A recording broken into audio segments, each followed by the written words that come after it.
I start at 6:04. I try to get around 6:04, 6:05 because I know that we're recording, and anyone who comes in a little bit late or absent, they will get the link and they can review it, but the information is as if they were there, right? So that's the point of us continuing on, and as we always flow. All right.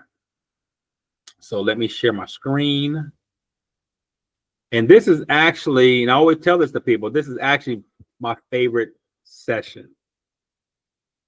This is my favorite session. And the reason why is because I actually got involved in business as being motivated from when I was in the military. And when I was in the military, my last duty was working with the organization, which is a team called the Thunderbird team. Just like the Blue Angels. Have you ever heard the Blue Angels?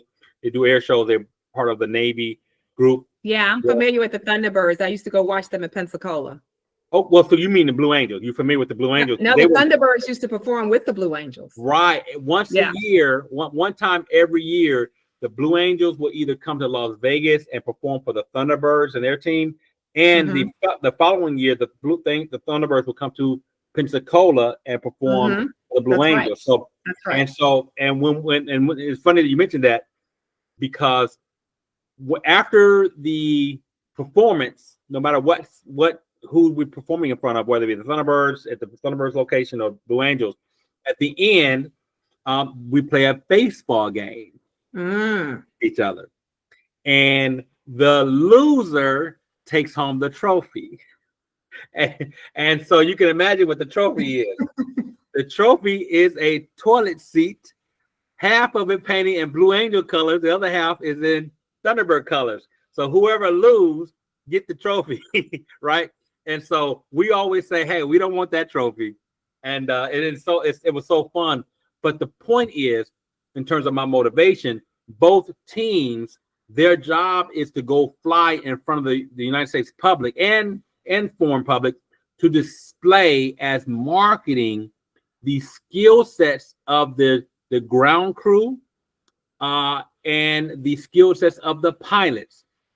The importance of the ground crew is because they keep the planes flying. So when you see the mechanical and all the things that the plane can do, it's because the ground crew keeps the planes in tip-top shape, just like your mechanics keep your vehicles in tip-top shape.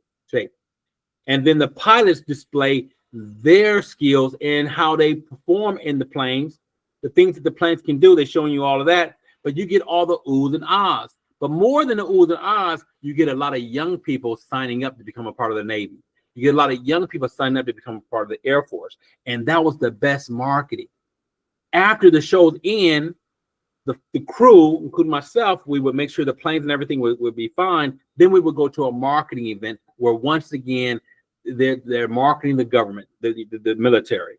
And I just loved how everything was so coordinated. And then you will see from previous meetings or previous visits, you will see a slew of kids come in and they would raise their right hand and they would do the oath of coming into the military. And it was just emotional. And I said, hey, I absolutely love how marketing, it doesn't sell, but it gets your attention, right? And then once it gets your attention, then the opportunity to sell comes, right? There's a whole different skill sets in both.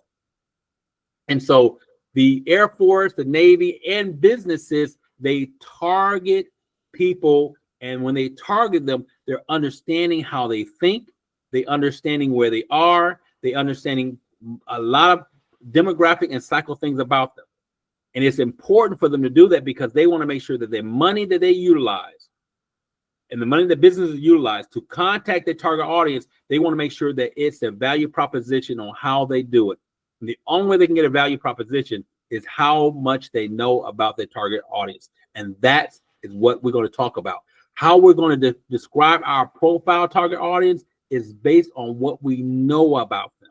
So we're going to go even deeper than just how much money they make, what location they live in, what they look like. We're going to go deeper so that you understand the importance of knowing as much as possible about your target audience. So that's what we're going to talk about today. All right. So again, what this workshop is going to do for you, like the remaining workshops, or at least the majority of them, how do you articulate your target market and actually markets? Because we're going to propose that you don't have one target market, that you have multiple ones for multiple reasons. All right. So once again, here's the agenda. We're going to quickly review our homework. Even though it's due on Friday, we're going to review Monday's session. And again, Cassandra, if you want to talk about some of the things that you have written, since we haven't had a chance to review your homework that you've already sent in, thank you for doing it so quickly. But if you want to, you mention it, you will have the floor to do that. And then we already talked about the 6 fingers. I forgot to remove that off the slide. We're going to go into articulating your business management, and the highlight of tonight's session is profiling your target market. Right? We're going to watch a video before we get into the target markets, and by a young lady named Sunshine Anderson. She is a great entrepreneur instructor, and I think we have maybe 3 or 4 minutes where we're going to listen to her talk about target markets. Then we're going to get into the session. We're going to conclude with not just saying, how do you describe your target markets in terms of putting together a profile statement, but what do they look like? If I didn't want to write what our target markets, who they were, and I just want to show you what they look like, that's called a concept board. And we're going to talk about what that means. All right, let's get into it. All right, so on Monday, we got into understanding what our strategy is in articulating our executive summary areas that we will leverage the basic 5, the who, what, when, where, how. We're going to take a specific question that pertains to each area. We are going to answer those questions using 2 to 5 word answers, and collectively we're going to take our answers and allow ourselves to put them together and put together drafts of those profile areas. That is our strategy, and we're leveraging Office Leverage as a fictitious business and showing you how they answered the questions and how they took those answers and developed their profile for each of these sections. We also talked a little about Casey Clayton. I'm talking bringing her business, her fictitious business in as well, on how we look at the profile or the story that she came up with in her business canvas, and how we actually can depict from that information her business model, her business concept, and her market needs. So let's get into the review of Monday's session. So we asked, once again, to review several questions. And again, these questions pertain to the business model, is asking typically what questions. There's a who as well. But what is the name of your company? Very simple question, right? That we want to have you place in your business model profile. What product or service are you selling? That's important to know. That's one of the ingredients that should be highlighted or check marked off in your business model. Who are you selling to? That should be checked off when you are reviewing your draft. Did I note who am I selling to in terms of your target market that you're looking at right now? And what are you charging for each item? That should be checked marked off when you look at when you review your draft. Did I talk about some type of revenue drivers?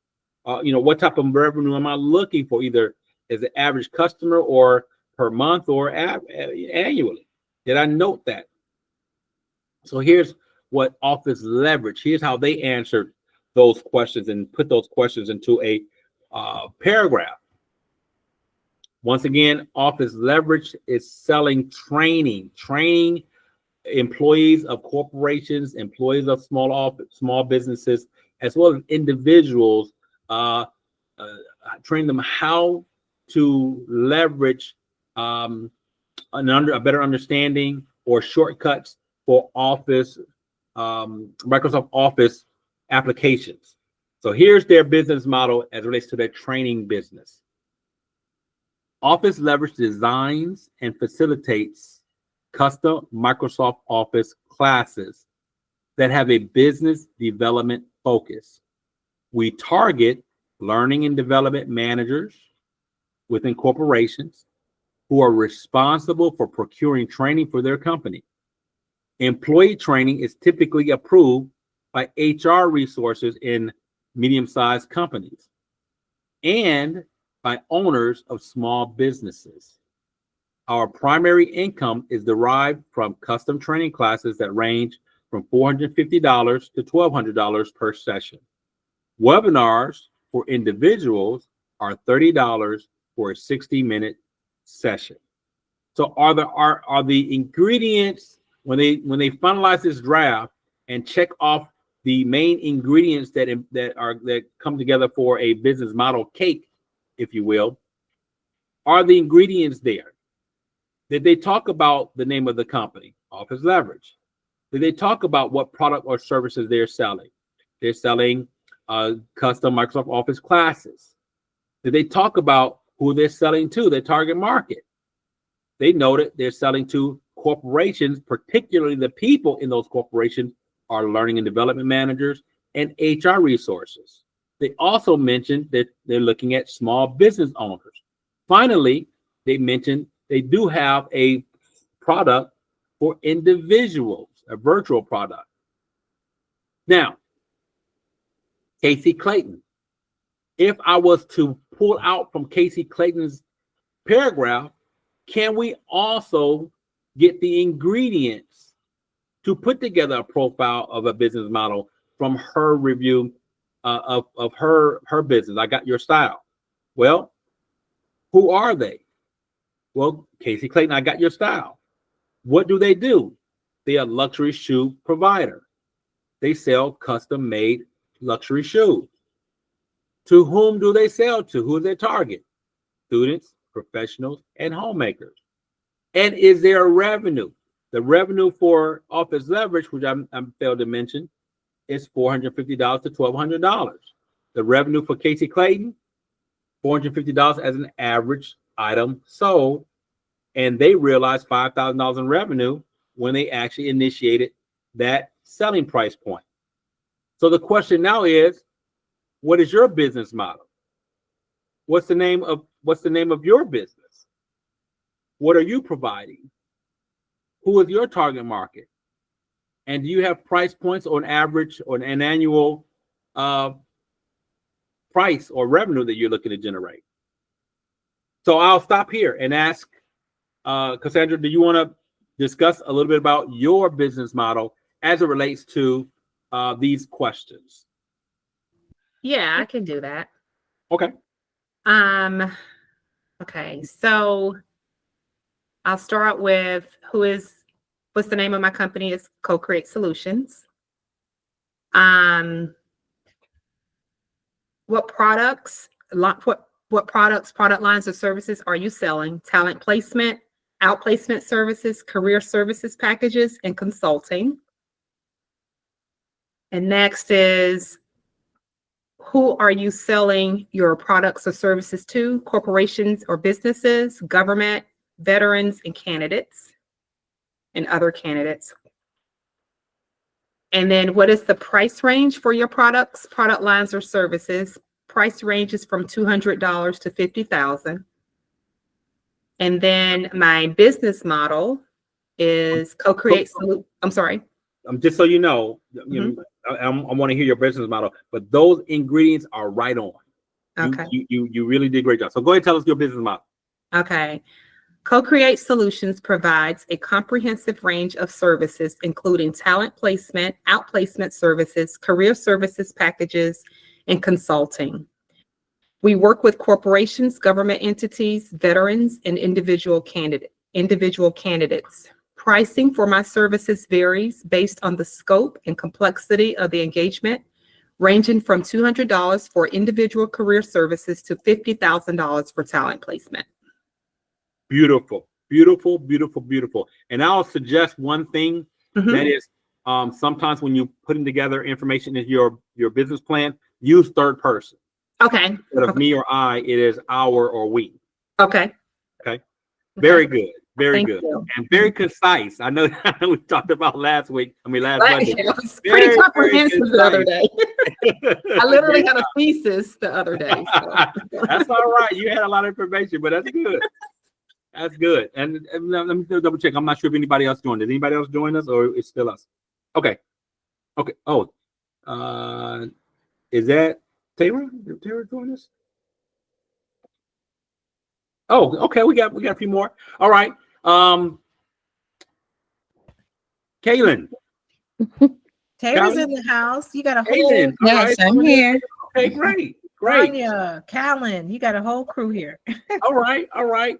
So does anyone want to talk about Sonia has her hand raised. Okay, Sonia, go for it.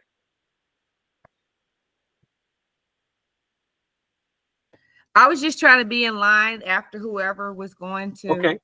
No problem. Okay. Yeah, please do. Tell us the name of your company. Oh, you want me to go? Yeah, I want you to go next. Yeah. Oh, I didn't know it was my turn. Okay. All right. Just one moment. Okay, one moment. Okay, let's see. Okay, darn it. All right. I get nervous when I'm called on and I'm not ready. No problem. Okay, let's see. What is going on? Okay, there we go. All right, give me a moment. Oh boy.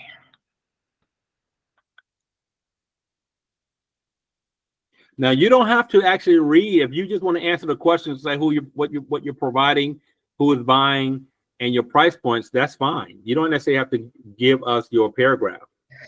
It's okay. Just bear with me, please. I appreciate it. Okay, No problem. thank you. All right. Give me just, oh boy, let's see.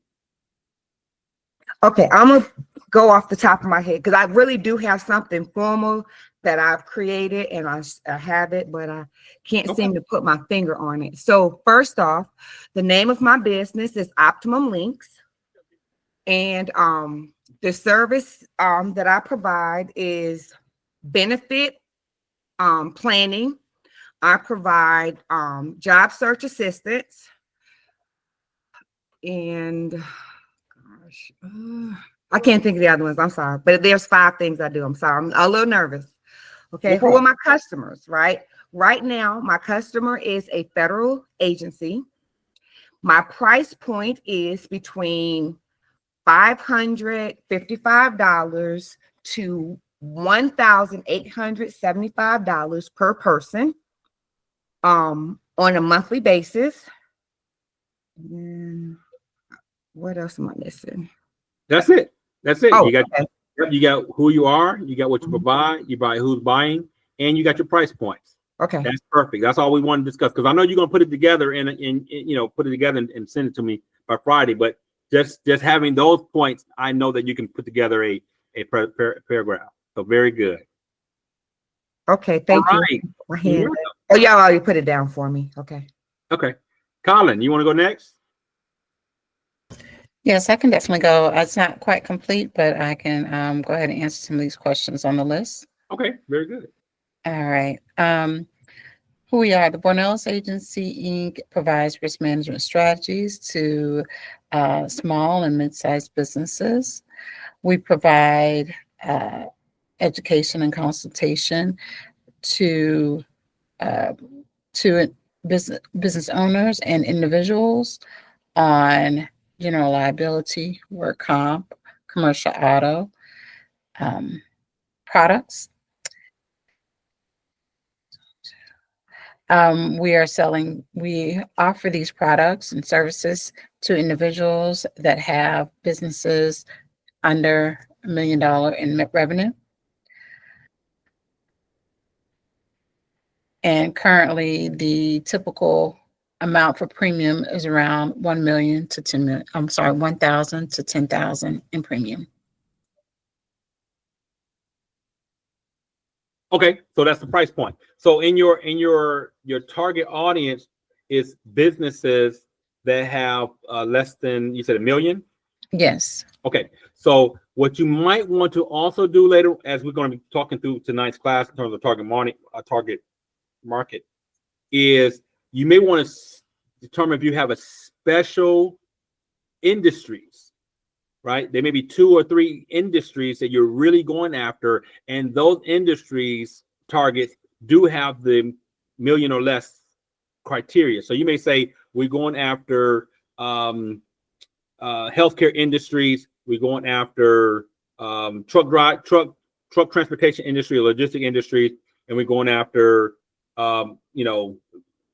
legal industries or whatever, right? And these they have to have the criteria that we're really going after, those that have less than $1 million, right? So that helps build your target market. Okay. Instead of just having going after all businesses is under $1 million, right? So right now it's very broad, so make it a little more specific. Yep. Okay. Absolutely. And you may look at your experiences of those that you work with right now and say, who are some of my main great clients and what industries are they in? And then you may come up with a coincidence. You may have already done this, but you may come up with a coincidence and say, you know what? I have a lot of great results working with this person, this person, this person. And it just so happens that they all are in the same industry. So I really want to become a master. I want to market that I'm a master in this industry because of my experience and I know how things go in terms of what their risks are and things like that. So right. Okay. I can do that. All right. Tara, you're going to finish us up. Yes, I will. So my business name is Prestige Lux. I'm offering services to individuals that are looking for short-term and long-term rental properties or even cars. And I'm also offering a luxury filling in an affordable price range for those individuals. And my price points are from $250 to $1,200. Very, very good. And again, just like I mentioned, as we get into tonight's presentation, you're going to determine, instead of just those folks who are looking for, vacation rentals, you're going to be saying very specifically some criteria on who they are, how they think, and things like that. So very good. All right, moving forward.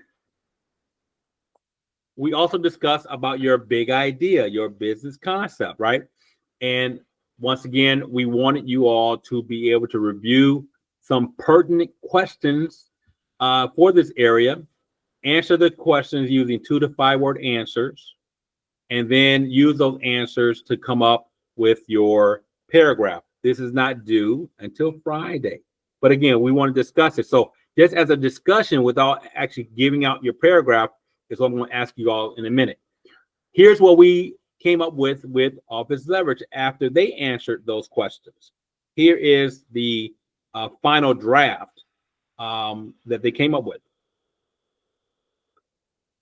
Office Leverage is a boutique training firm that specializes in Microsoft Office applications.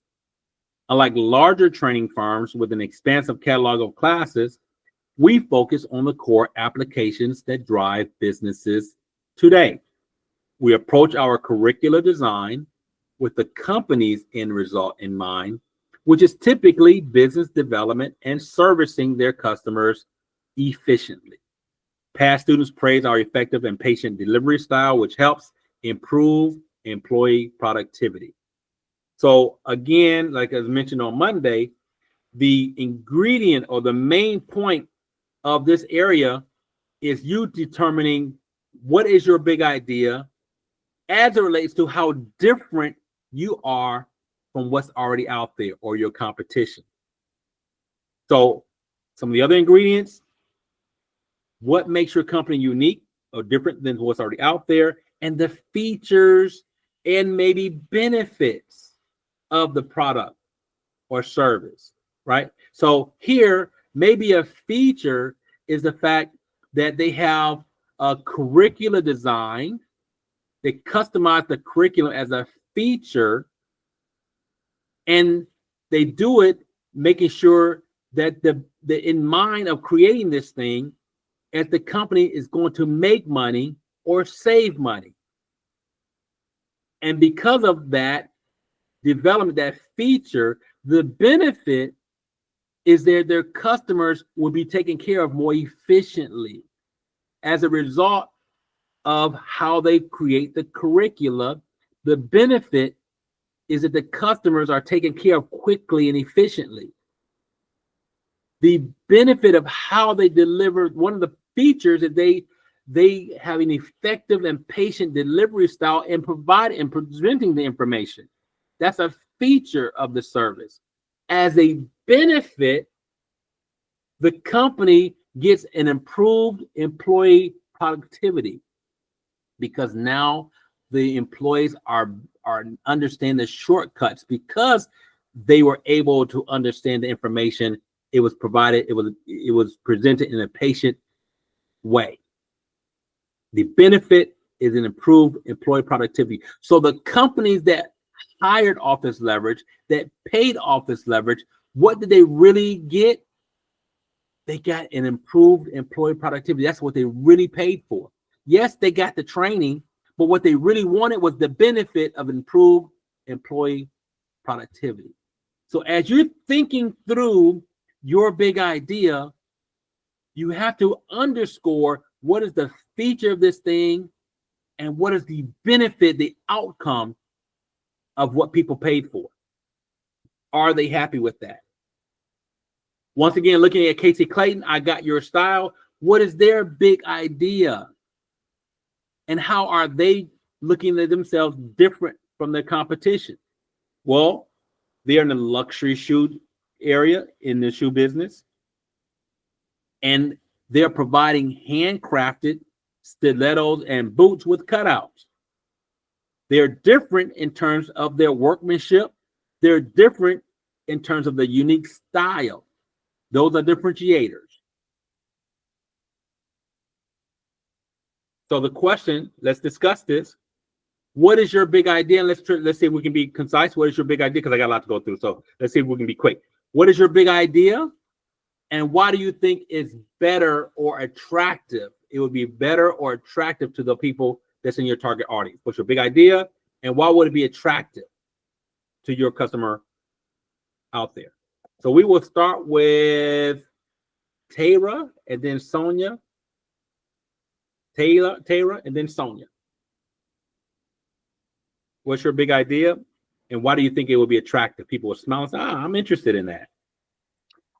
So my big idea is basically affordable and luxury. Well, I'm not going to say items, but places to stay and cars. And I feel like it would be attractive to others because, well, I know me personally, I want to say luxury, but I don't want to spend a lot. No. You can say luxury if that's something that's going to be attractive, right? Luxury, lodging, and convenient transportation offerings. Okay.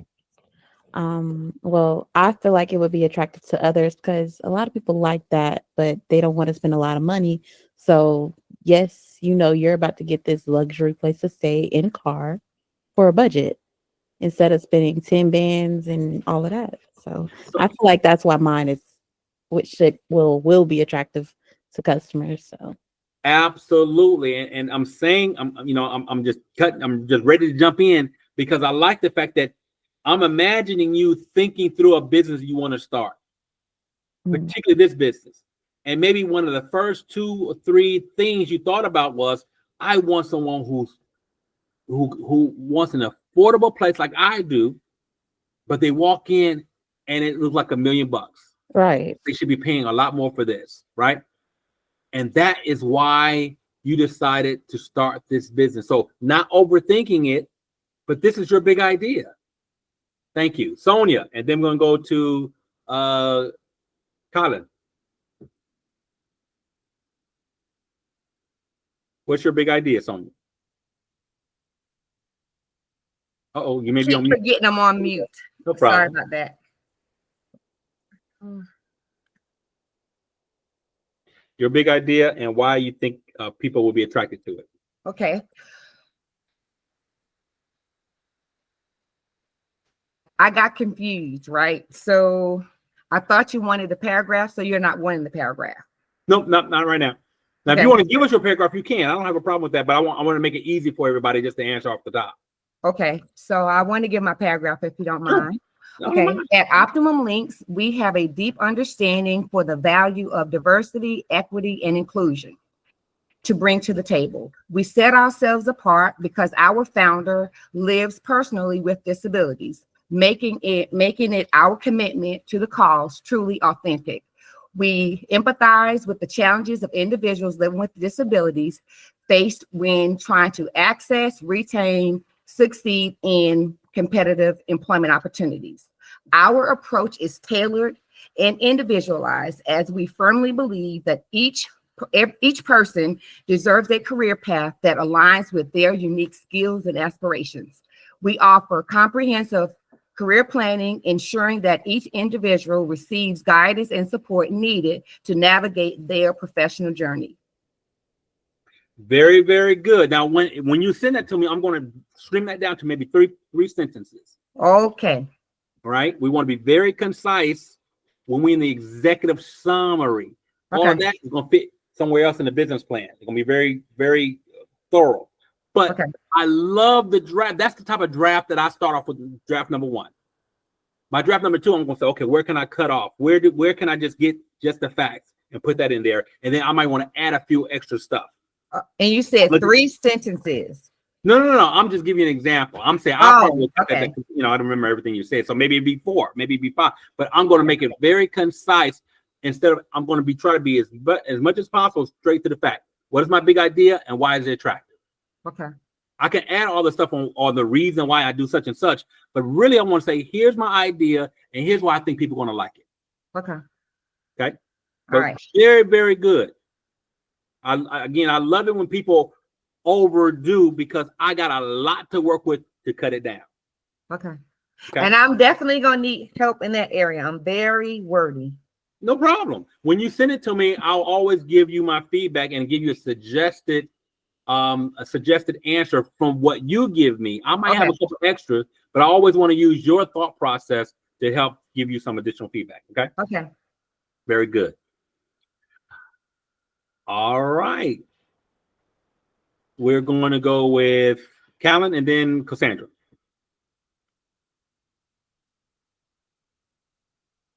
You're on mute.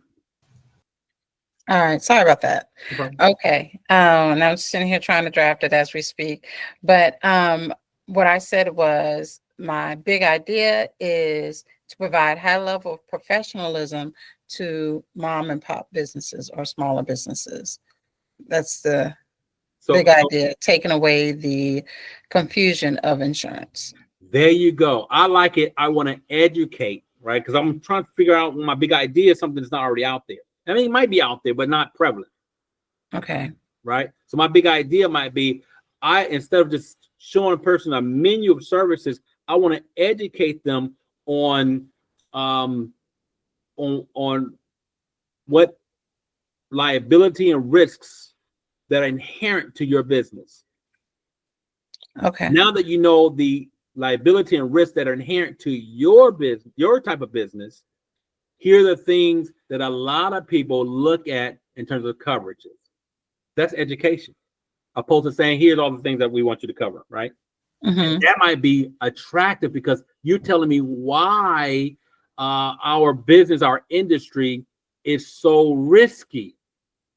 Right. From your experience, you're explaining why my industry, whether I know it or not, you're explaining why it's so risky, and you're explaining folks who allow the risk to permeate. Here are the things that can happen to them to shut them down. Those that don't allow the risk to permeate, here are the things that allow them to have sustainability. Okay. Right? So that might be, as an example, your big idea. Okay. Thank you. Okay. And then we've already talked about why your customers might be attracted to that. Can you think through why your customers might be attracted to that particular? Because that's what you've already told us, that you educate, right? Why do you think customers might be attracted to an education of their insurance liability scenario? Why do I think they may be attracted to it? Mm-hmm.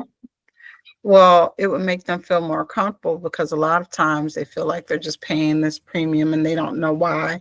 And they're just, upset about paying insurance in a whole, as a whole, but not really understanding how it protects them. So I think they'll feel a little more at ease, for one, for paying it and knowing that it's required, and then also knowing why it's required, that it will actually give them a peace of mind, knowing if something was to happen, that they're covered, and they can actually save in the long run versus, thinking it's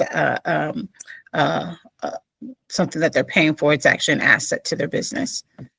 So I am so happy that you mentioned the word comfortable. That is $1 billion word. Why? Because it's a word dealing with your mentality. How do you feel? Are you stressed? Are you not stressed? Are you feeling good? Can you sleep? Right? And so it's $1 billion word because a lot of people hire security guards to secure their banks. They hire CCTVs, and they hire different things to give them comfort. People have escorts, or they hire a someone to come pick them up, an Uber or a limousine or whatever, because they don't want to drive, because they don't want to hit anyone. So they want a comfort of getting from here to there. Comfort is $1 billion benefit. So when people hire certain people, certain things, or they go certain places that gives them comfort, that's what they're buying. So you have to put that in. My big idea is when people buy us, what they really want to buy is education, because it gives them comfort in making a decision. So one of the features is that we educate. The benefit is the comfort of now they know what they can do to either sustain their business or the risk that they're willing to take. But they have a comfort in their decision. So I will put that all in my paragraph, because that's the benefit that people get from dealing with me, is a sense of comfort. Just like CCTV, just like having a security guard, just like, anything that you got, you all might buy certain clothes at certain department stores that you wouldn't buy from the Dollar Tree. Why? You have comfort in the material that is going to do what it's supposed to do. Comfort is $1 billion word. And that's what most people buy. That makes sense? It does. And I will have comfort all in my There you go. Because you may not have said it outwardly, but when you're talking about educating people, the reason why you're telling that, because you want people not just to know about their liability coverage and that information so they make a decision, but ultimately you want them making a comfortable decision for them. The decision I make going, just limiting my exposure might be comfortable for me, maybe for my pocketbooks. Somebody else may make a different decision on how much they allow the exposure to be. But ultimately, I want to be comfortable in the decision I make. And that's what you help people do. That's right. All right. Very good. Cassandra. The big idea for me is, or for Co-Create, is to provide slates of talent from underrepresented communities to businesses, corporations, and the government, considering these types of sourcing channels have been often overlooked.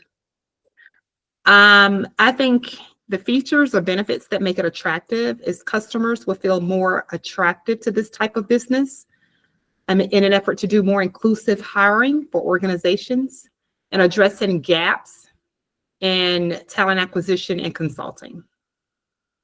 Absolutely. And I think the feature that a lot of these organizations might like from your company is the fact you have such a wide pool of talent. The benefit is not necessarily just the talent they're getting, but the benefit might be that they are looked upon on their clients or their customers. They're looked upon as being a really cohesive, really melting pot type of business. And I want to do business with people who look like me.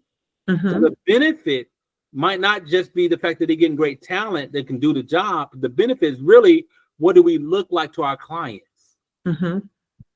What do we really want to say? That's the benefit, that we want to drive clients to us because they are dealing with people that look like them. And that's a comfort. Another word, right? There's a comfort. Right. Or use that in terms of my clients want their customers comfortable in doing business with us.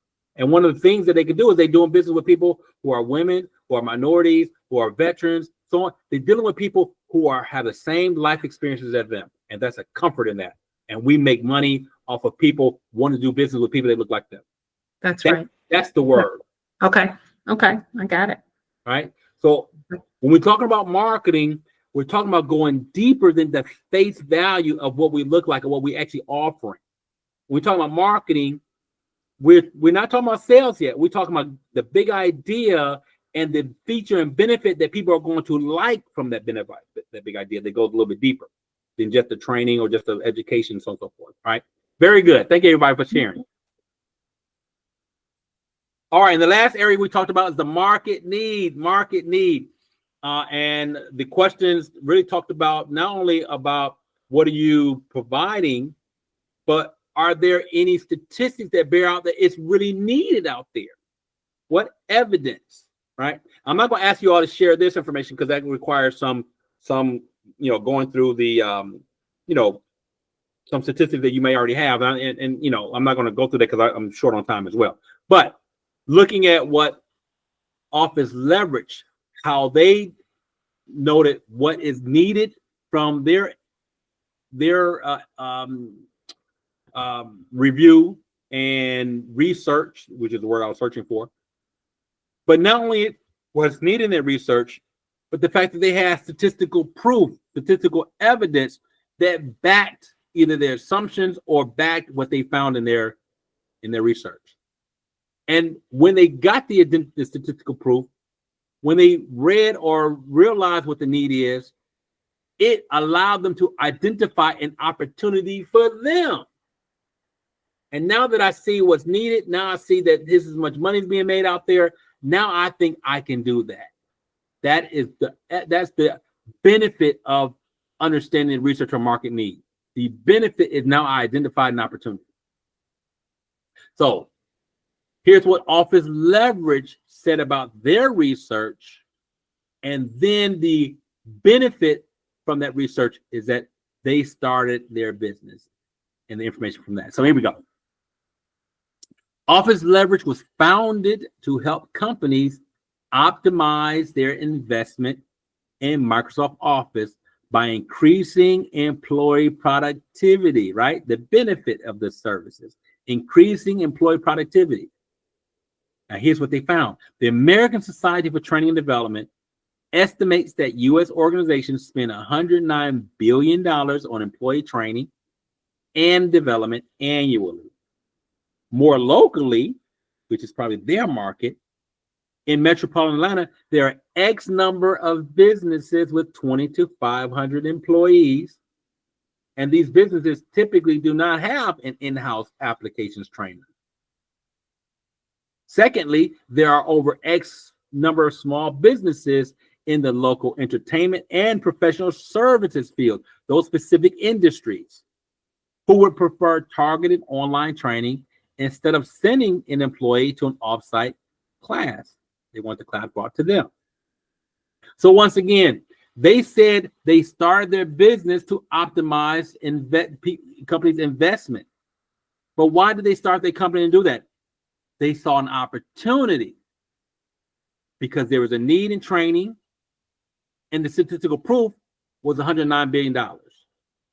So because of those two, they identified the opportunity, and the main benefit is these companies are spending that money because they want an increased employee productivity. Casey Clayton, she found that the shoe business had $6 billion being made in it. Why? Because the need was people want to dress for the job they wanted, not the job they have, to give them the opportunity. The feature is wearing these shoes and having that confidence. The benefit, maybe they're going to get promoted because they're dressing for success. Also, they saw the need was an emotional need out there. People really wanted something that was well made, that was unique, they couldn't just find anywhere. And they found the professionals, students, and homemakers were the ones driving it. They saw an opportunity now. Hence, I got your style. So again, then the market need, whether we do this assignment or not, I want you all to understand the benefit of doing a market need that goes along with the fact that you had a bright idea. You had a big idea. Now that you have a big idea, let's get excited about doing some research to make sure, yes, there is a need out there. Here's the amount of money that's really been made out there. So now I identified the opportunity earlier. I have even more credence, more confidence, more excitement to move forward because of the statistical proof I found. Okay. So again, we're not going to talk about that because again, I want you all to be able to get a little bit of evidence. You ain't got to do analysis paralysis, but find some things in your industry that talks to the type of people that's purchasing your products, that's related to the target market you want to go after, and how much money is being made in your industries that may give some people an aha moment. You're going to educate some folks about it. All right. So that's the homework review. That homework is due on Friday.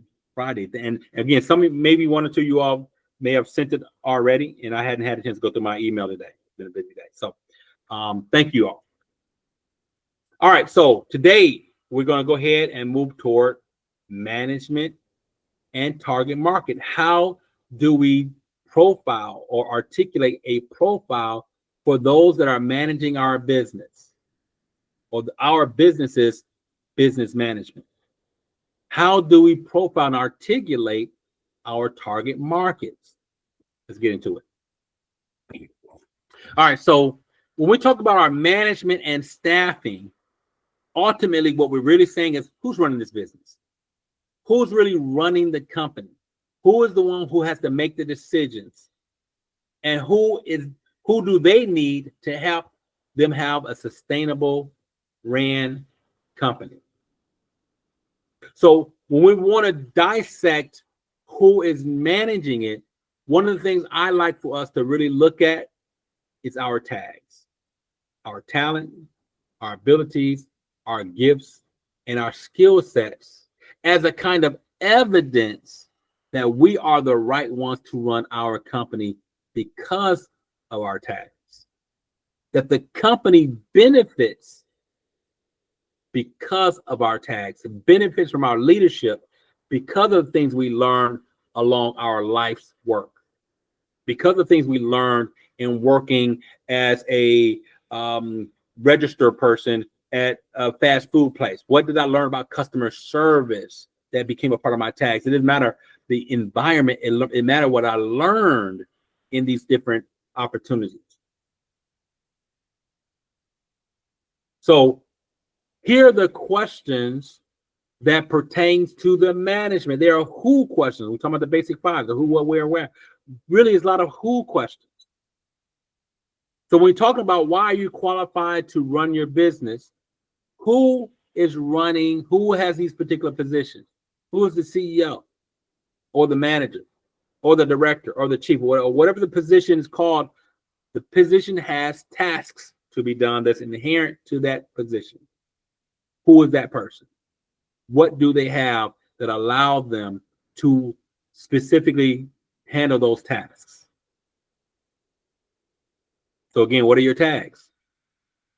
What are your tags that was developed over time or developed through education or developed through experiences that supports your ability to handle the tasks for your title?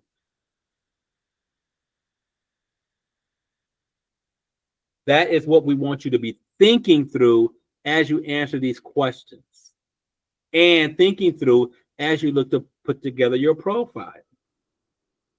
So here are the questions that we want you to answer for the management section. These are the questions that Office Leverage answered to develop their profile statement, which we're going to get into. Who will manage the company? Why are they qualified? What positions will you need to fill now or in the near future? Sometimes we can't do it by ourselves to have a sustainable business. So I'm going to need other positions. I'm not talking about people. cousins or people that I know. I'm talking about the positions, because each position has their inherent tasks. So I want to put people in those to do those tasks that have their tags that qualifies them for those tags, those tasks. So what positions will you need in the future? That's something to answer.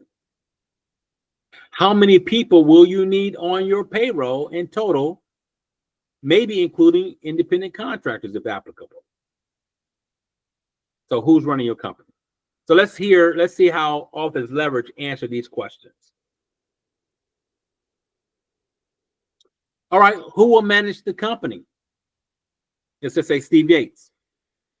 Why are they qualified? What's their tags? Well, Steve Yates has taught over 1,100 classes. That's part of his tags.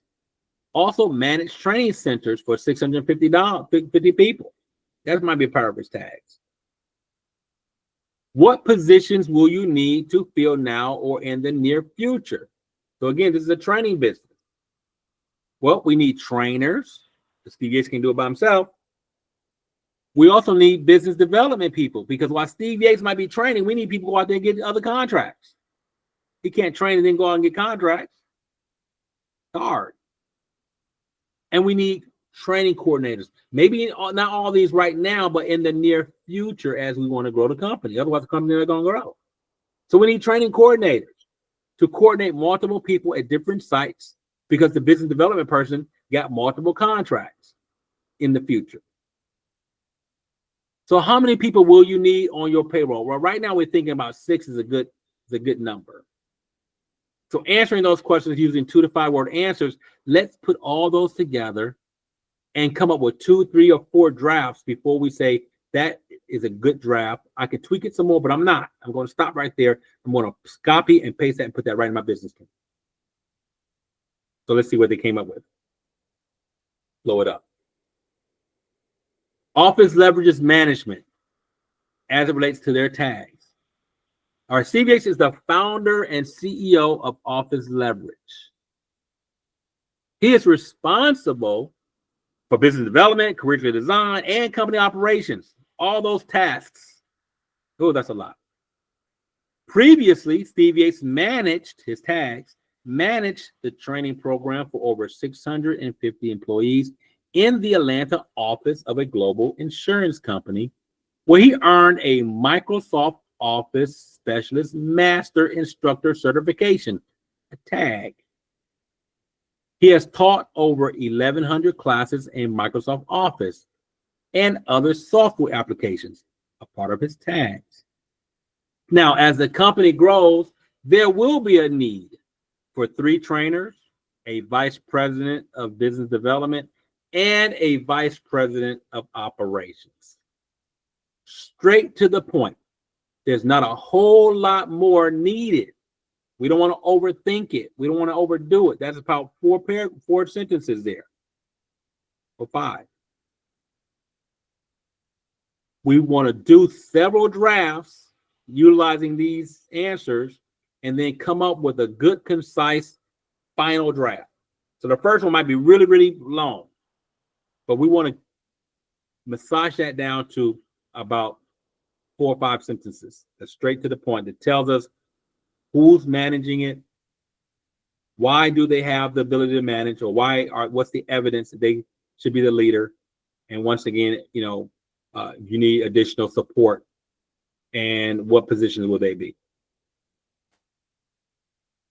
All right. So again, if I'm auditing the tags of this leader, even if I want to let me just break out the tags first before I even put together a draft. In this case, they say, hey, he managed training programs for 650 employees.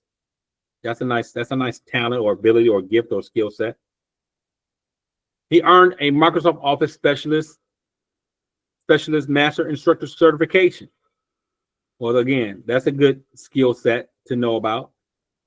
And he taught over 1,100 classes. Well, that's a good talent. He was able to teach. And he will need, again, 3 trainers and so on and so forth, right? So again, this is just breaking the things down in terms of your background. It doesn't mean that there could be a better CEO out there that may have better tags. Who cares? What we care about is this person is the leader of this company, and here are their tags that make them comfortable to be the leader. So, who will manage your company? And why are you qualified? What positions will you need to fill now or in the near future? And how many people will you need on your payroll in total, including contractors, if applicable? Now, once again, I'm going to say this again, I'm going to move on, that your first or second draft might be very long. That's okay. You may have some really good information there. It may go in somewhere else in your business plan, but not necessarily in your business summary of your management. Okay. The idea here is that you feeling comfortable in this process of putting together your profile. It's not intimidating when we do it this way. All right. Moving on. All right. So as I mentioned, when I first got started, some of you all wasn't online. I mentioned that this is really my favorite session. It's my personal favorite session because I got involved in business because of marketing. I love marketing. I felt if you do not know who your target markets are, you cannot make good money because you're throwing a dart in the dark. I have this idea, I have this product and services. I'm just gonna offer it to everybody. Well, I don't know if everybody wants it. If I knew specifically who would be attracted to it, I can market to them and have a more specific or statistical success in getting an interested person converted into an actual sale. So I just felt understanding people is the path to success. So how much do we need to know about people in order to properly engage them and get them excited about a product or service? Not even selling them yet, just getting them excited about a big idea. That's marketing. Then I can sell them. So we want to articulate not just a target market, not just target markets, but can we develop groups, group profile? Can we understand demographically what they look like? Maybe the things that they like, but psychographically, right? Mental, your mind, psychographically, how you think, what makes them like something, what makes them loyal. Can we go deeper?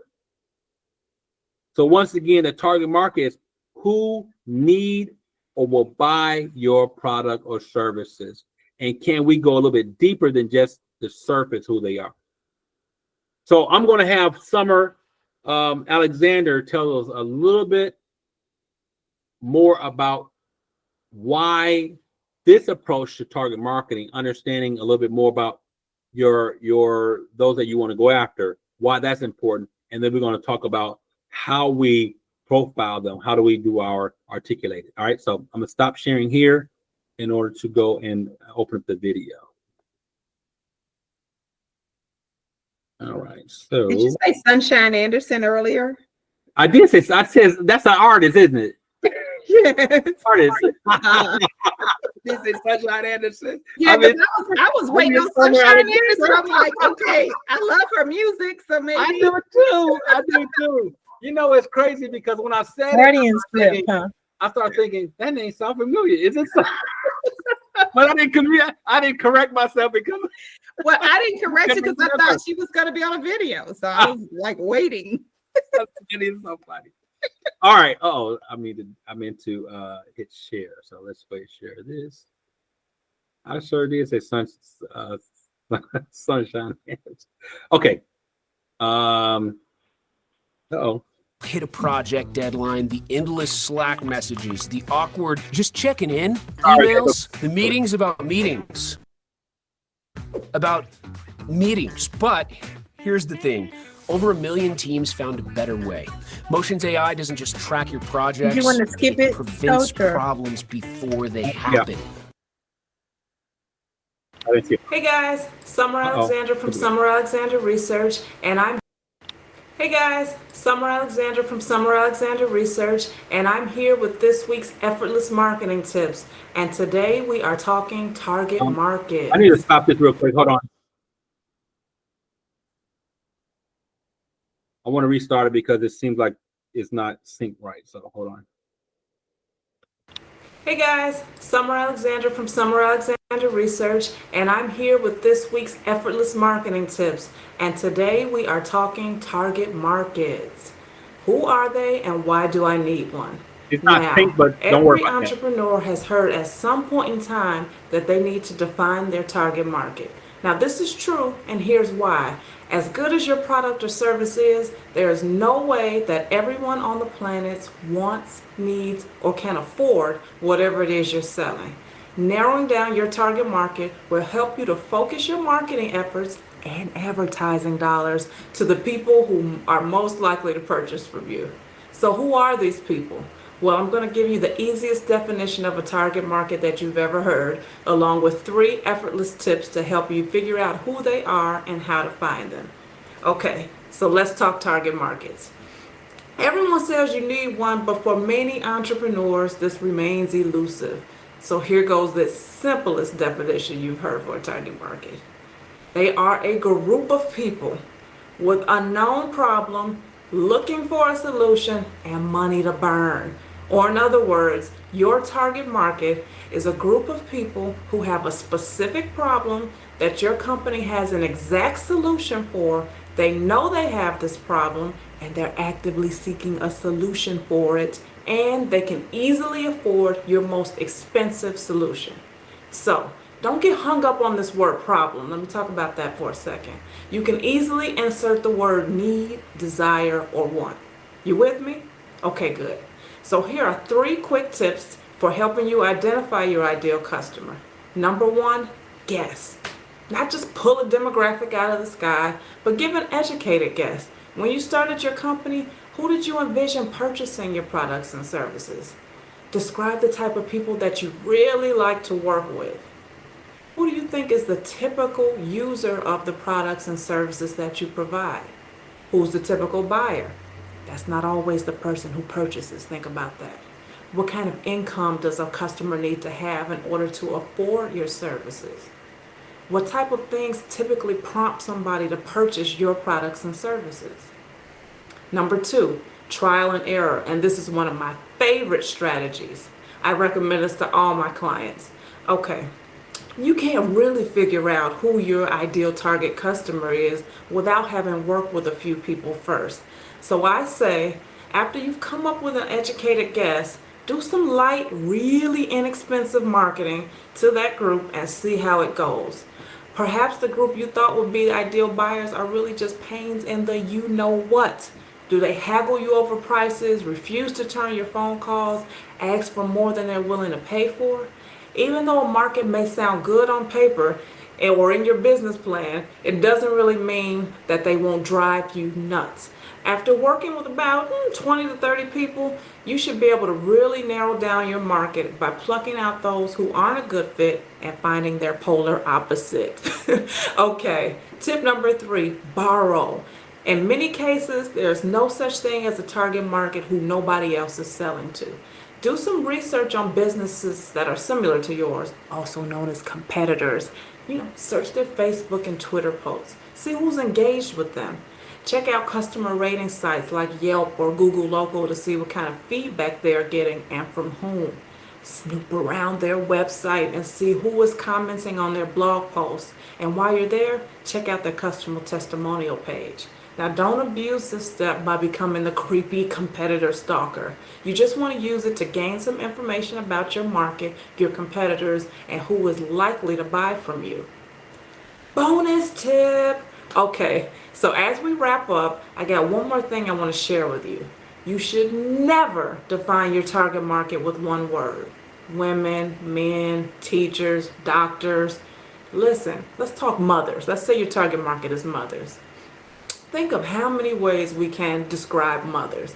There are single mothers, working mothers, unemployed mothers, stay-at-home mothers, work at home mothers, mothers who are on maternity leave and whose income is down right now, self-employed mothers, mothers who live in California, mothers whose husbands are the primary caretakers of the children, mothers who've adopted, mothers who are in their 20s, their 30s, their 40s. There are vegan mothers, there are fit and healthy mothers, and mothers who could stand to lose a little bit of weight. Are you with me? Depending on where that mother is in her life right now, she could have any number of specific needs, wants, or desires. If you want to bring more money into your business, you want to work on focusing on one specific problem for one specific group of mothers or whoever your target market is. Okay, that's it for this week. I'd love to hear more about your target market. Do you know who they are? Do you have more questions about how you should?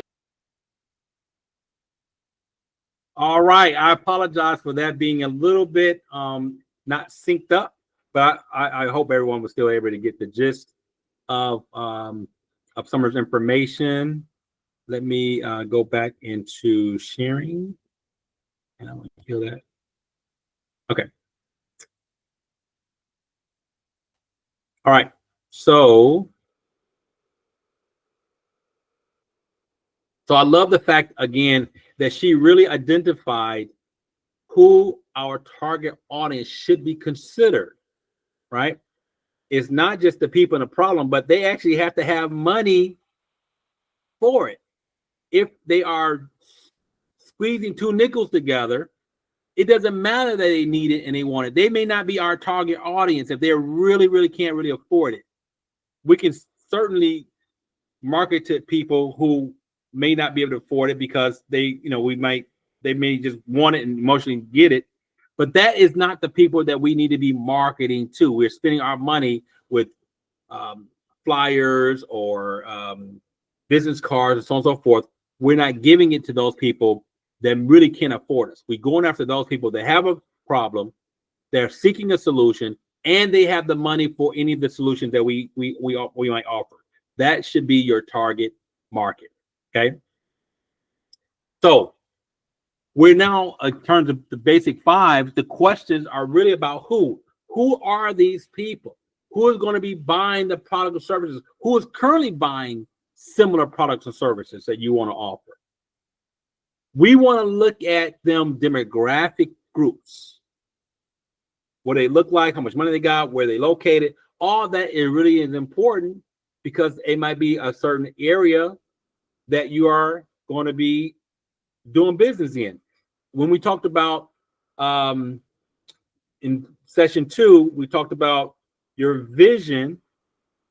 We asked you, a part of your vision is to say, where do you sell your products in? What's the location? Is it local? Is it Georgia? Is it international? Because knowing that helps you with your marketing, right? So let's take an educated guess at one group that you are targeting. What would you describe them, right?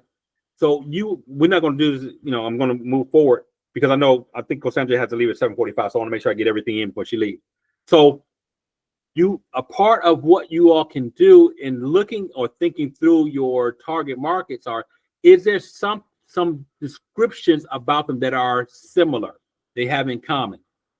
That's something to think about. She mentioned, Summer mentioned, hey, if we're targeting women, are there certain commonality that we were looking for what our offerings are? Are we looking for women over 25? Are we looking for women that are more fit and healthy and they want to continue that so we can offer them these particular fitness nutrition bars or food or whatever, right? What do these people have in common so that I can more accurately market to them? Those are some things that we might brainstorm and think through. Are we targeting families? And families, not just that have adult kids, but families maybe that have adolescent kids, because we may offer a child services, or we might offer toys, or we might offer pizza parties, or what have you. Those jump things that people come in and they have these kids jumping up and down on these things.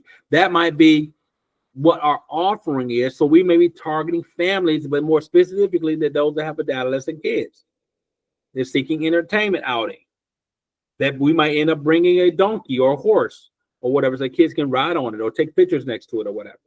We may offer some education and safe immersion sensations where kids can come in and put on those little goggles and they can, they can see people and, that 4D stuff, 3 or 4D stuff, whatever they call it. How do you look at your target markets in terms of breaking them down from just a face value? So the other areas where your customer is located, that's important. Who is going to be buying your product and services? These are some of the questions that Office Leverage has to answer as we're building one component of the profile that we're going to put together, because we're going to go deeper.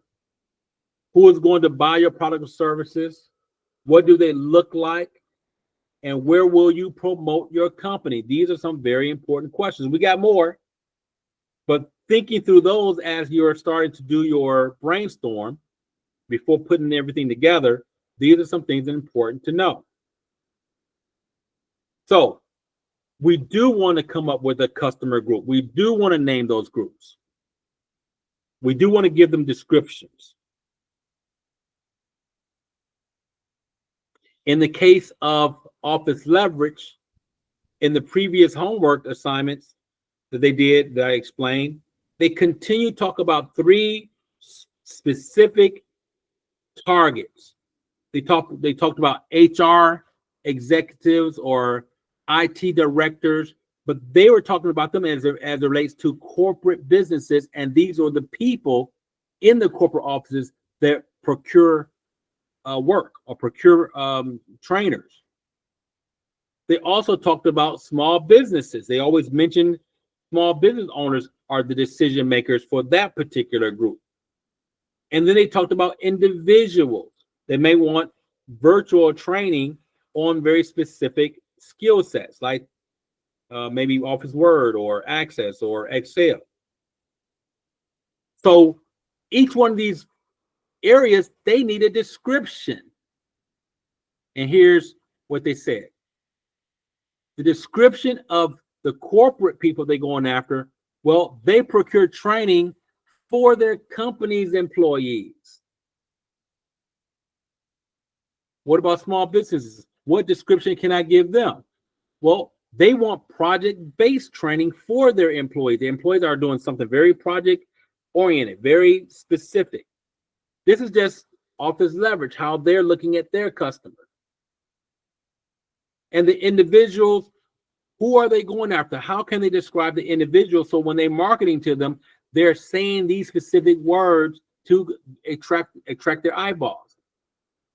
Well, they're saying these people they're going to go after, well, they want short online courses to specifically learn skills that will help them improve their job performance and maybe build a skill set. So when they're doing their flyers, maybe they're going to promote their online courses, they're saying, hey, do you want short classes? Do you want to learn a very specific skill set? Do you want to improve your performance in such and such? Well, contact us.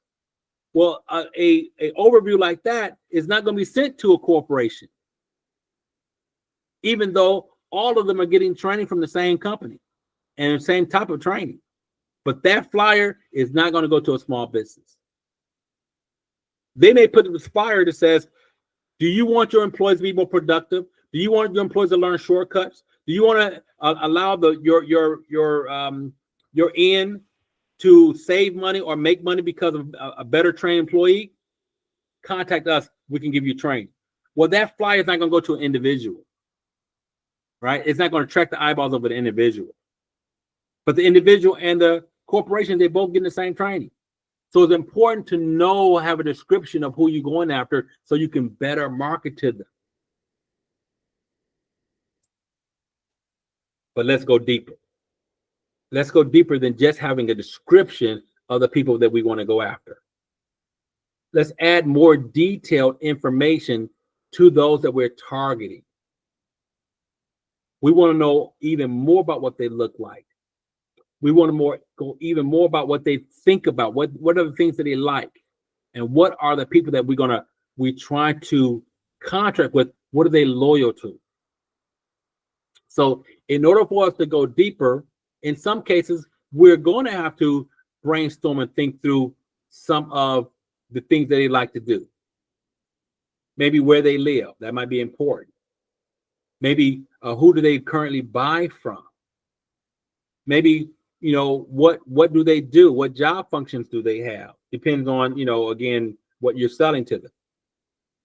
It might be their value proposition. Will they spend more money on something that's more quality, or are they not? They don't care about that. They will go to the dollar store to get the same thing.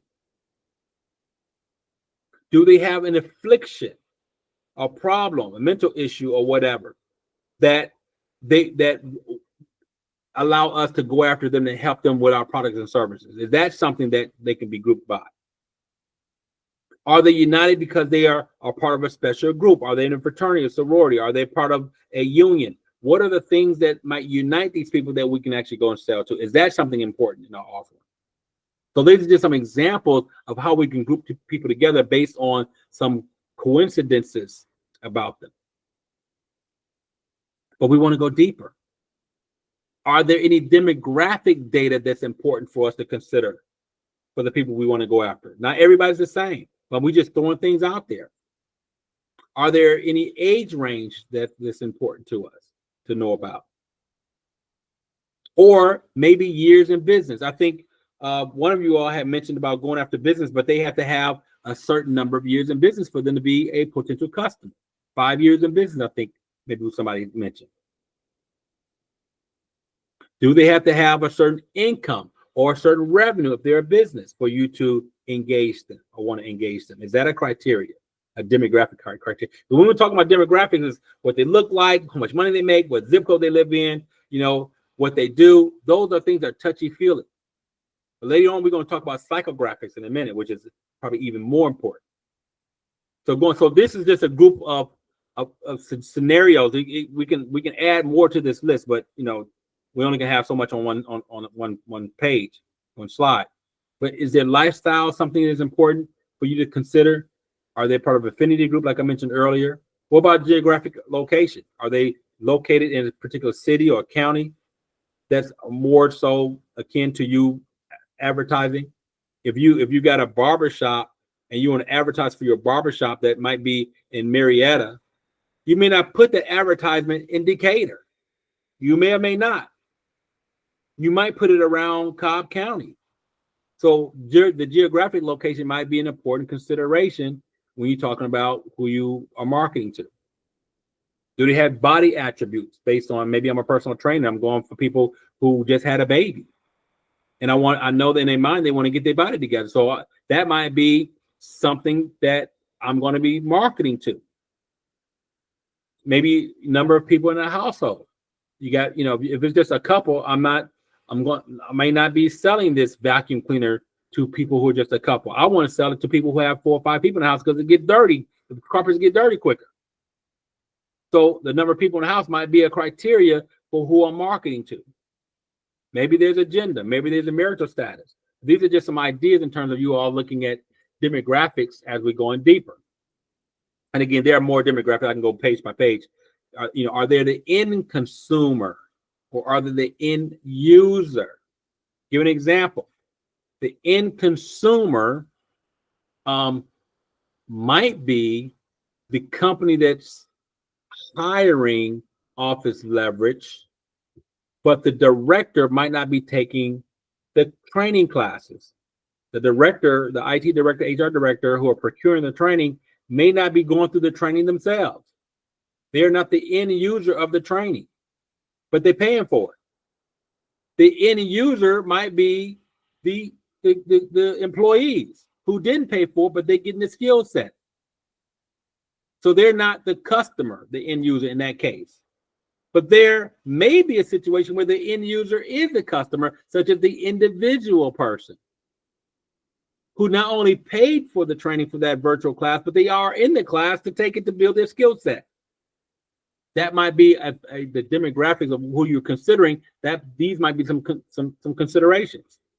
If I am the good humor person who is riding around in an ice cream truck with my music going on, going down to the street, going down a residential street, which we all have heard of good humor, And when as a kid, we all got excited because we wanted a popsicle. Well, the advertisement might be for the kids so they can go and tell their parents, hey, buy me ice cream. So they're out there running out there trying to make sure the truck don't leave their house area. So the parent may come out there and pay as the end consumer, pay for these ice cream, and they're handing it to the kid, like we all may have done. So the kid's the end user of the product, but we're the end consumer. Who are we marketing to? In that case, we may have marketed to the kid in terms of the music, but when they came out, we're having, hey, you get buy two, get one free. That might be a pricing strategy. So the parent is gonna say, oh, give me two popsicles, and I'll get a third one for free. I'll eat that one, give the two to my two daughters. Who are we marketing to? Is there an investment range? What's the motivation of these people? Might be a consideration. Are we marketing to an ethnic group? Do they have to have a certain number of kids? Are they in a particular circumstance? Any other buzzwords? These are things we think about demographically. And so as we are looking to answer those questions, we're looking at what's the age range of your target market. That's an important consideration. So again, we may have these different items that we're going to put up on a screen that you can fill out that might be important for you to consider before you put your marketing out. Here are the things that we want. So now who are we going to go after? Where we're going to put our marketing? That might be in some cases to individuals, but there are also some considerations if you're marketing to businesses. Like I mentioned earlier, do a business need to have a certain revenue in order for you to market to them and go after them? If they are a brand new business, less than a year old, they may not be able to afford you in some cases. So you might be going after business that's been in business for at least 5 years and making over $100,000 or $200,000, whatever. A consideration might be a business that's been in business for a certain number of years, or they may have to have a certain number of employees for you to go after based on what you're selling them. They may need to be in a particular location, or once again, a particular industry. They may have to have ownership instead of being in a corporation. And so the last area that I love to talk about is the things, what do we know about how these people think before they make their purchase? Because all of us have psychographics. All of us will buy things from Target that we will never overexpend at Dillard's or Macy's. But there's some things that we will buy at Macy's that we would never buy at Target or Walmart for one reason or another. Some of you might not buy perfume at the dollar store, but you may buy the perfume at CVS because they may have the name brand items that are authentic versus Dollar Tree might have offshoot name that's supposed to smell like Elizabeth Taylor, or Gucci or whatever. So how do you think is important in terms of how they make the decision on what they're going to buy? So decision references, purchasing habits, if they have any indulgences, if they eat recreation, all of these things listed in the Black area are just suggested thoughts about things we need to consider relative to your business as relates to how people think about these things. What's their motivation?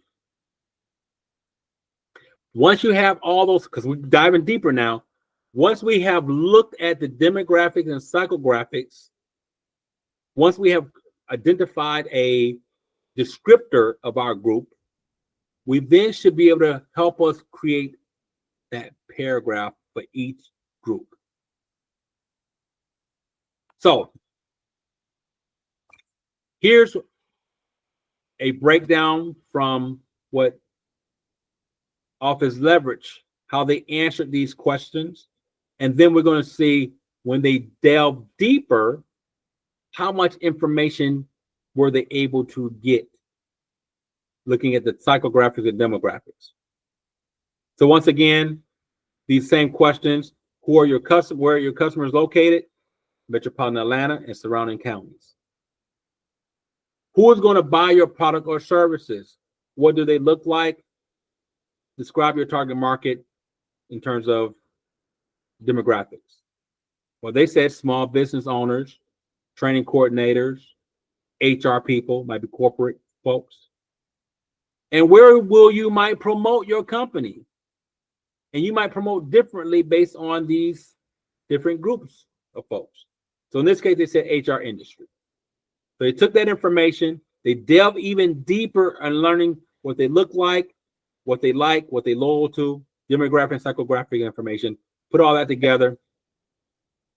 And they came up with this. Again, this is just a retelling of the customer group description that we said earlier.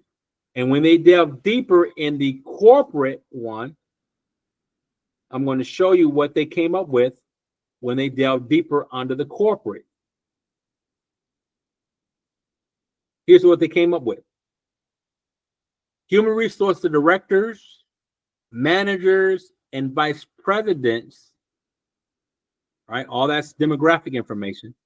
In metropolitan Atlanta and surrounding counties in Georgia, demographic information, are our ideal clients, corporates. The decision makers in this group are typically women between the ages of 28 and 55 years old. They delve deeper, and that's demographic information. Their buying decision is motivated by end user satisfaction, limited administrative work, and personal career recognition for their selection. All that is mentality. What do they think about? That's psychographics. None of that is demographic. Their priority is being an advocate for their end user. Psychographics, what they're loyal to. They're driven by positive feedback from colleagues who attend the sessions. They will stay with the vendor that provides desired solutions and most likely will not bargain hunt if there are proven results from an existing vendor. That's what they're loyalty to, all psychographics. So them delving deeper allowed them to really cage in who they're going after, so that when they're talking with them or advertising to them, they know what's going to have them shaking their head and liking and smiling from what they say in the conversation, what they say in the marketing collateral. Finally, on the bottom, it says, we are employing a relational marketing strategy that reaches HR professionals or targeted companies via personal calls, e-blasts, forum participation, and trade show exhibition. So for this group, this first group, this is how they described them when they went deeper, and this is how they want to market to them. They feel it's more of a relational marketing strategy with this group. They got to get in front of them because this is probably giving them the most money. Of all of these three, money they're collecting for doing work, they're probably saying the corporation we're going to get the most from. So we want to make sure that we get in front of them and speak to them and let them know that we're going to have limited administrative work for them to do when we bring our training to them. We're going to let them know that their bosses are going to love the fact that they selected us, because their end users are going to really love how we train them. We're going to say these things to them because we've already profiled that that's what they want. So we're going to say them to them. That's why the relational marketing strategy might be great. We're going to tell them they're going to get the bang for their bucks. And because we profile them and we are assuming our profile is right on, we think we have a better chance of getting the contract than others. I'm also going to show you a concept board for those people that we just described. It's not even just writing the information in a paragraph or articulating it. Here's what they look like. If I don't want to write all that stuff, I'm going to just, hey, let me just get some pictures of the people I'm going after, the actual physical people. And acting, the little thought bubble is say, hey, we need a great Microsoft Office trainer for our employees, because majority of them we think are women who's going to be making the decision. And here's what they look like. They're 28 to 55 years old. They're majority women. Not all, but majority. They're going to be in the metropolitan Atlanta or local counties. And they typically have a position title of director or manager or VP. That's what they look like. The things that they like, their main goal is end user satisfaction. They may want recognition for choosing an effective vendor, and they want limited administrative work to make their job easier. What will they be loyal to? Well, they're an end user advocate for their colleagues. They want to make sure that they are enjoying the training and they get trained. They will stay with the vendor that provides the desired solution, and they will even pay more for proven results. That's the people that we're going after. And they may also look like this. They may not just be women. There may be some guys in there too. They got the same typical looks, same majority looks, majority same likes, and what they're loyal to. And that's just one group. I can do the same thing for the small businesses. I can come up with a paragraph and go deeper about them. Talk about how we're going to employ a particular marketing strategy to them. And then I can give you a picture of what they might look like and re-engage what they look like, their likes and their loyalty to. The same thing with the individual. I can give you a paragraph to describe them. I can give you a concept board that shows you what they might look like in terms of the offering that we're looking for. So the important, as a summary, is that it's not just looking demographically at our target audience. It's going a little bit deeper, understanding what they look like, what they like, and what they will be loyal to. Why? Because we want to be able to target market. We want to be able to make sure that the money that we're putting out for marketing go to the right groups and the right people to give us a better opportunity to convert them from an interested group or interested people to an actual sale because of what we know and how we're going to talk to them. So that's the target market profile. We talked about management profile today, and we talked about target marketing based on developing customer groups, giving the groups names, finding out more information about the demographic and psychographics of those within those groups, and developing a summary narrative for your group. All right, so that's the end of session 4. I got you going. I got you, Cassandra. Got you before 7:45. That's part of my mindset here. No, I'm going to take the rest from the car. I can still listen in. Okay, very good, very good. I didn't know you had to leave the session. So Thank you, though. You're welcome. So the homework. We want you to determine and articulate your management profile. What are your tags and why will they make you the right manager, the right CEO, the right director for your company? And what staff positions might you require in the near future, if not now, for your ability to grow? So we want you to develop a paragraph also for your target market profile groups. During market day, I might expect for you all to have at least one statement for one of your groups, if not 2 or 3. But you should be able to talk about a little bit more than the demographic information of your target market. What do they like? Why do they would be attracted to your offerings? You might even want to develop a concept board for your market day. Here's what they look like. If you don't do a paragraph on a slide. You might just say, "Hey, here's what my clients look like," and let me tell you something about them. Hey, Coach, can I chime in there on this? Absolutely. I remember, if it's okay, Coach Norval, Vince, he mentioned, because one of the last presentations had personas, and he really leaned into that. So as you said that, that made me think about his positive feedback. What do they look like? How do they, what's your target?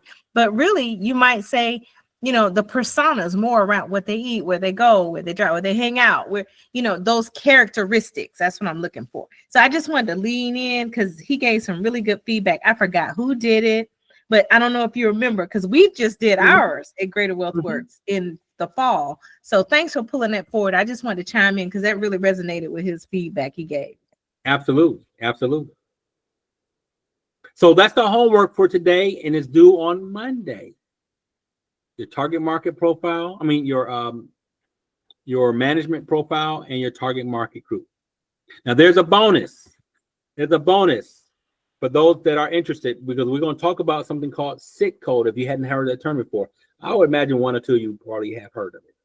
It's a standard industry code, meaning that, matter of fact, I'm not going to tell you the meaning. I'm going to tell you the meaning next week. If you want to look up the meaning, you can, as a homework, as a bonus homework, because I'll probably ask you about it on Monday, even though we won't go into it until Wednesday. But once you find your SIT code, you will never forget for the rest of your business life. It's that important. So it's just a bonus. Let you know that on next Wednesday, we're going to be talking about your competition and how to find them. And one way we're going to find our competition is by utilizing our SIT code to find out who they are, what do they do, how much money they're making, how many employees they have, what does their budget look like. It's going to be exciting. All right. So session 5 on Monday, there will be no homework on session 5. Give you guys a little homework break. We're going to be starting week number 3. Week number 3 on Monday. Halftime. This thing is going quick. Halftime. So we're going to talk about money. I want to make sure that we do bring in some financial strategies, and you talk about the situation that, if we make money, here's what can happen. If we don't make money, here's some things that can happen. We have to talk and embrace financial strategies and understand our money. Sometimes we really delve in on what we want to do because we're happy and we know people need it and we have empathy for people, but we don't talk about how much money could we possibly make in monetizing our tags. We have to talk about that. We have to embrace that. And it's hard sometimes. We don't even know what we want to pay ourselves. What do we value ourselves? If we sell this item for $25, how much do that come into my salary? How much does the business keep? What are the expenses the business got us pay for that $25 out? We have to understand, and we're not going to go too deep to understand every little thing I just mentioned in that little scenario, but it's something as a business person, we want you to be engaged and want to know more. So we're going to talk about that on Monday. So there will be no homework at the end of Monday, because they're going to give you all a little time to complete the homework sessions from this week. All right. Key takeaways from today is, again, we want you to determine your tags, your talents, your abilities, your gifts, and your skill sets that support you managing and operating your business. We want you to determine the staff positions that might be required in the near future. Think about that. We want you to consider your target group segments and what you would describe them. Determine the demographic and psychographics of these segments. And again, use your answers to review your target groups and articulate a paragraph for that in part of your homework. You can also put together a target concept board if you choose to. All right, that is it. It is 7:44. Any questions? Any questions from this evening? I love this class. I have one question from the last class. I got the recording, but did you send out the the slides as well? I did. Did anybody not get the slide? Did not get the slides from my email? Okay. Okay. I'll double check. You can double check, but if you find that you didn't get it, just send me an email and I'll send it to you personally. All right. Thank you. Mm-hmm. All right.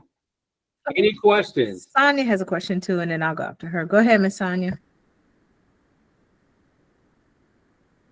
You're on mute, Sonia. I have a question that I want to ask the two of you privately, if you don't mind. Sure. We hang on after everybody hangs up. Yeah, we'll stay on for Any sure. questions? So I'm going to ask you all a question on Monday. I'm going to let you guys go early. On Monday, I'm going to ask you, what is the aha moment have you gotten out of this class thus far? Oh gosh, I can't pick not one thing. It's so much. I'm so glad. So that's going to be on Monday. What's the aha moment? Because that lets us know the value proposition that Greater Wealth Works is providing you all, which means that you got a story to tell somebody. You are part of our marketing now. I have a question that with the whole group here, but the other question is private.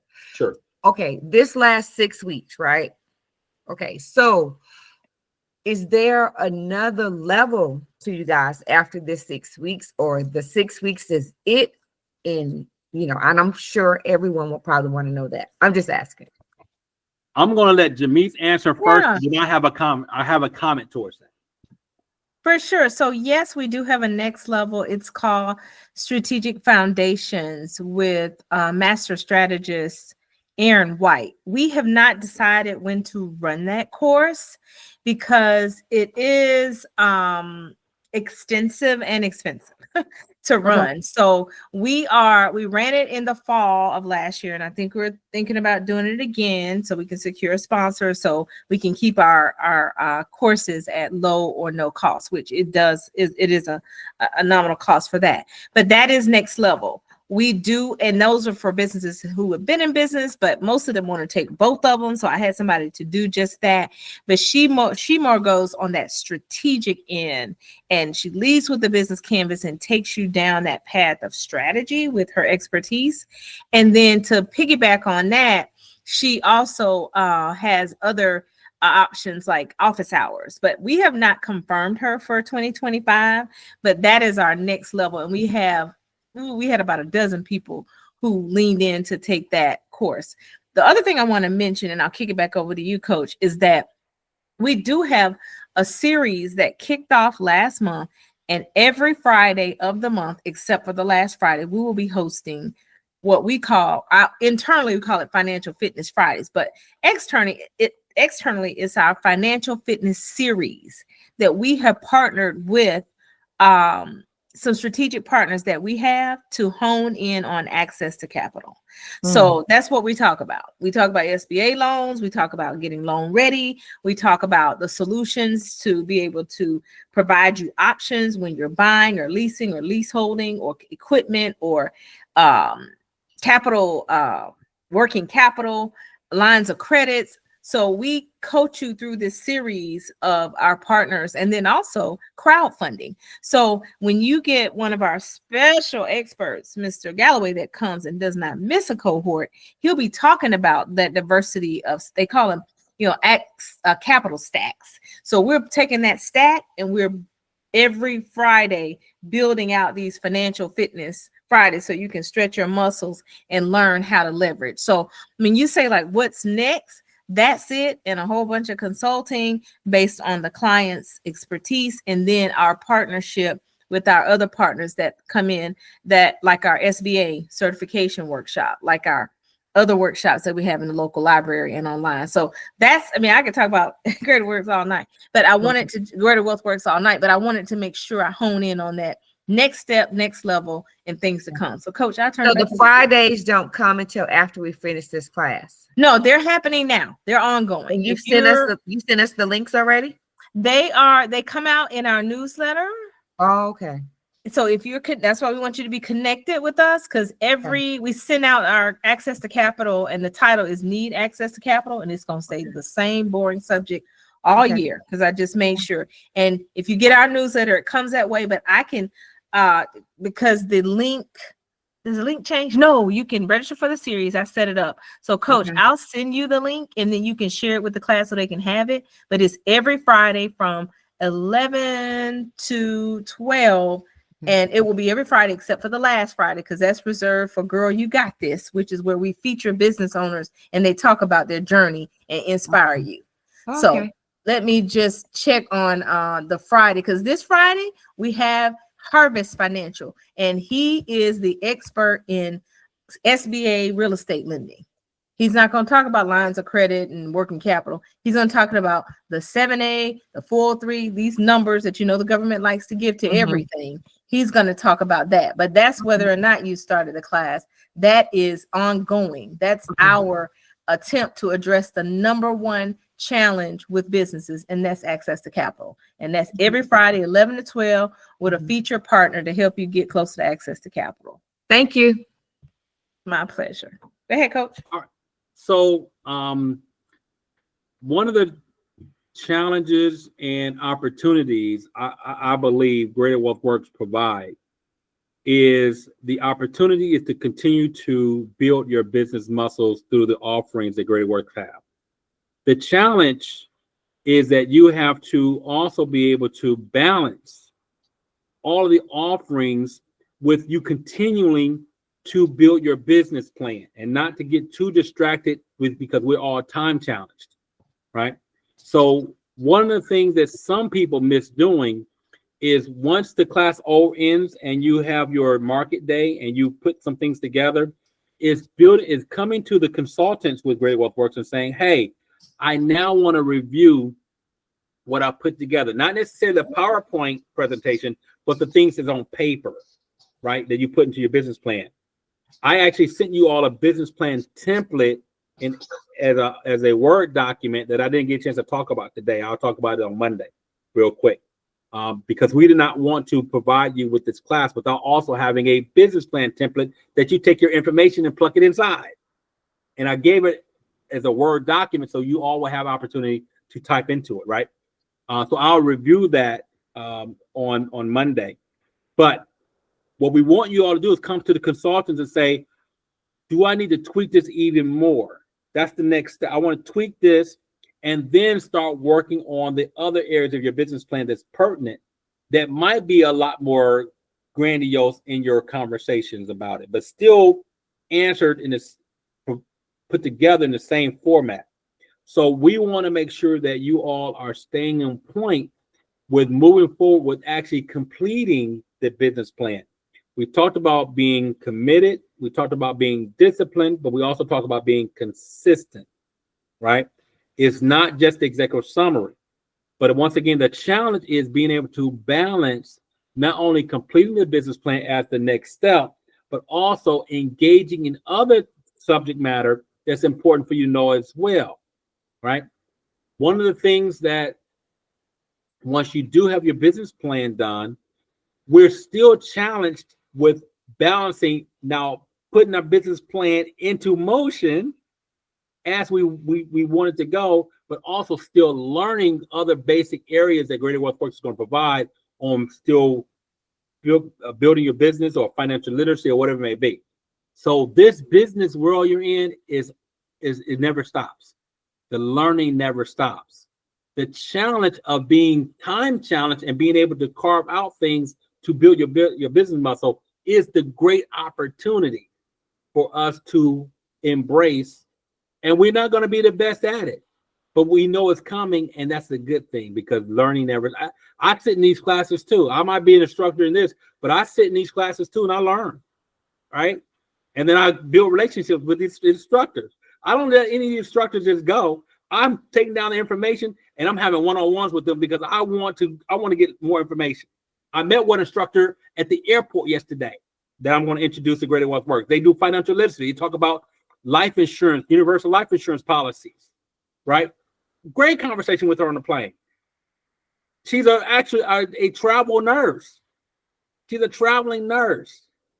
And when she goes in different locations, she's actually running her business too, building relationships, talking to about this business. I said, we need that because Greater Wealth Works talks about how do you build wealth in many facets,